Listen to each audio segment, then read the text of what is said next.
Guys अहिले चाहिँ हामी ठ्याक्क बिहान उठेर बिहानको मर्निङ भ्यू हेर्न आइपुग्यौँ। यहाँ मर्निङ कोट यस्तो छ, भर्खरै लागिरह।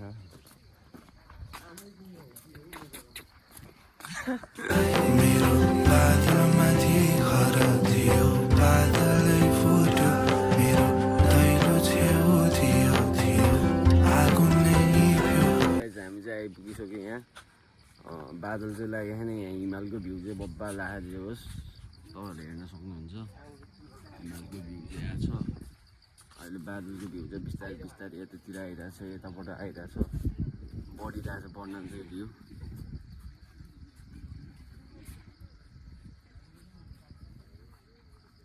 अहिले आउँछ बादलको भ्यू पनि। अलिक चाँडै भएर अलि ढिलो भइरहेको, उताबाट आइरहेको आउन चाहिँ। यही हो भ्यू चाहिँ खास मर्निङ भ्यू यो चाहिँ। ओके गाइस, अहिले भेट्नुपर्छ। अहिले भ्यू यहाँ होइन, उताबाट यताबाट आइरहेको छ।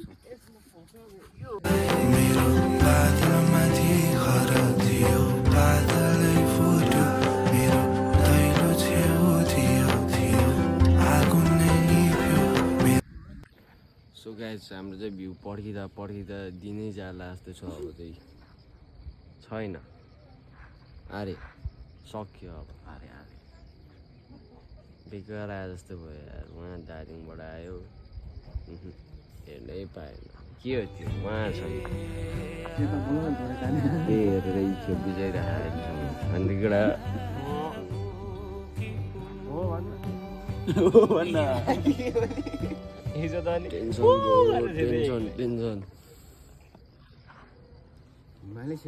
आउला जस्तो छैन केटा हो, आउला जस्तो छैन। अब हिमाल चाहिँ खत्रै देख्यो, तर फोटोमा आउँदै आउँदैन। के गर्नु, न फोटो खिच्न पाउनु न भिडियो बनाउनु पाउनु, बेकार हो। सक्यो हाम्रो कहानी, सपना थियो सबै उडायो।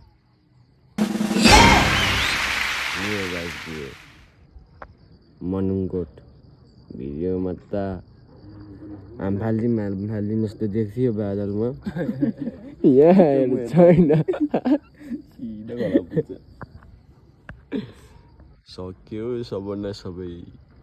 ओके सो गाइस, हामी चाहिँ मर्निङ कोटबाट निक्लिसक्यो। अब चाहिँ बिहानको भ्यू पनि हेऱ्यो, खत्रै लाग्यो। हामफाल्दी जस्तो लागिरहेको थियो बादलमाथि। अब के गर्नु, हामफाल्न मिलेन, बादलमाथि। सो गाइस, अब चाहिँ हामी धादिङको यात्रा, अब घरतर्फ फर्किने यात्रा। फेरि आज पनि हाम्रो यात्रा सफल होस्, त्यही भन्न चाहन्छु। ओके गाइस, अहिले बाटोतिर भिडियो बनाउने नै छु।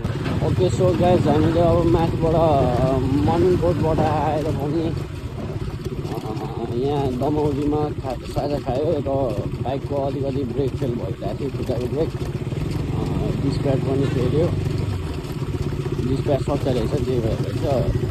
अब बाइक साइक बनाएर हामी चाहिँ दमौली बजारतिर आइपुग्यो। सो जे होस्, हिजो राति रमाइलो भयो, हाम्रो यात्रा सफलै भयो अहिलेसम्म। आज चाहिँ हामी घरतर्फ लागेछौँ। अब के कसो हुन्छ, जाम पर्ने हो कि जस्तो पनि लागेको छ।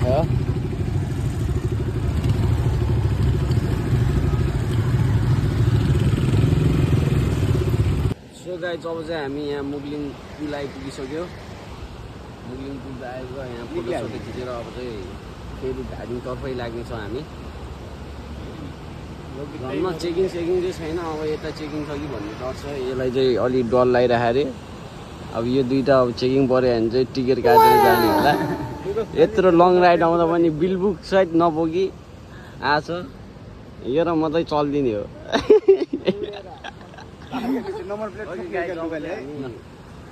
जान लाग्यो, फोटो खिच्यो, भिडियो नि बनायो, टिकटक नि बनायो। अब चाहिँ धादिङतर्फ यो चाहिँ मुगलिङ पुल है। मुगलिङ पुल खतरा हो, यो पुरानो पुल, नयाँ पुल उता छ।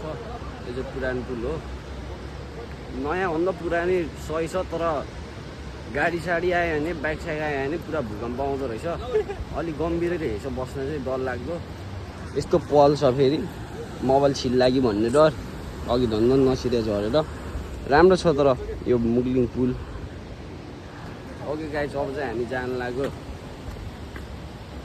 गाह्रो छ अब घाम लाग्यो यो बाटो मुग्लिङ कटेपछि अब बाटो खतम छ जाम पर्छ कि भन्ने डर त्यही माथि बाइक चाहिँ यहीँ छ मेरो नि तिनीहरूको त्यहाँ छ अब निक्लिनु लाग्यो जाम चाहिँ नपरोस् त्यही हो ओके गाइस अब चाहिँ गएको हामी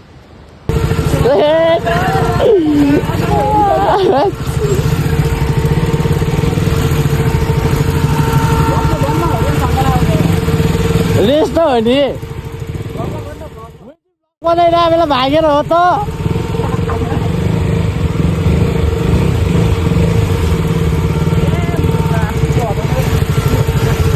के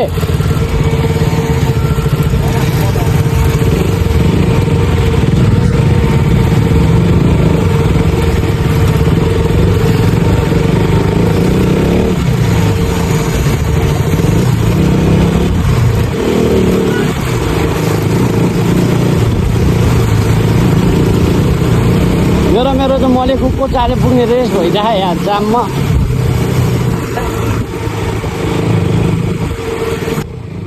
हाम्रो रेस भइरहेको साथी र मेरो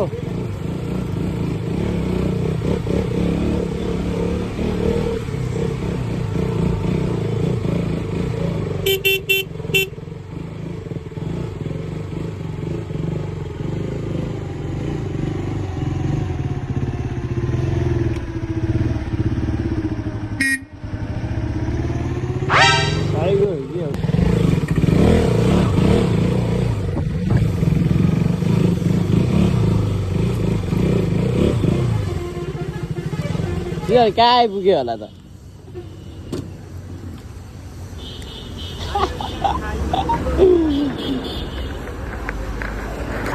ओए हुलिया देखा त ला हुलिया फाइनली हामी चाहिँ आइपुग्यो उनीहरू चाँडै कस्तो बाखा लोक पुऱ्यायो आज गाईमा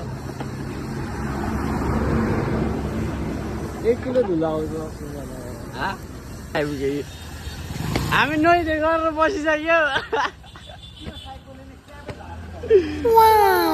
यसको धोप्रा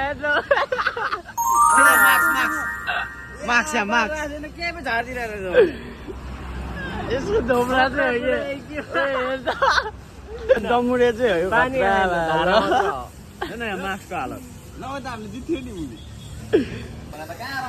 फाइनल गाइज अब चाहिँ हामी मनी फ्राई सकिसक्यो खाजा खाने अब अनि लाग्ने रेस खेलेर सिजल भाइ हारिहाल्यो के गर्नु झ्याली चाहिँ कसरी भन्न त झ्याली यसले क्याप झारेर रोकेको हाम्रो त्यस्तो भन्नु पऱ्यो नि हाम्रो पुरा मोबाइल स्टोरी बुझ्नु भयो नभए मैले जितेँ म अगाडि ए हामी झन् कति बसे है हारेपछि हामीले चटपटी खाएको ठाउँै देख्यो हारेपछि अब जे भने नि भइहाल्यो नि होइन जितेपछि सकिहाल्यो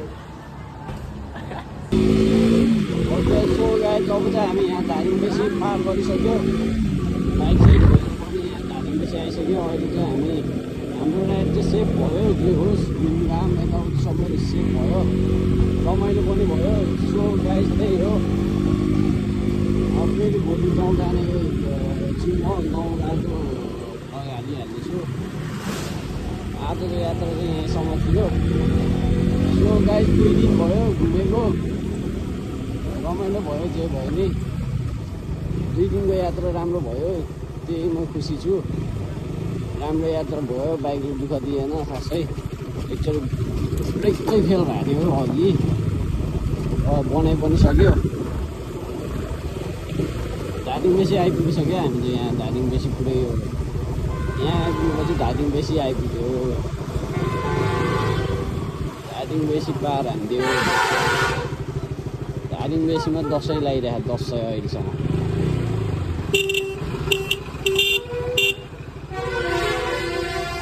धादिङ बेसीमा दसैँ चाहिँ खत्रै लाग्यो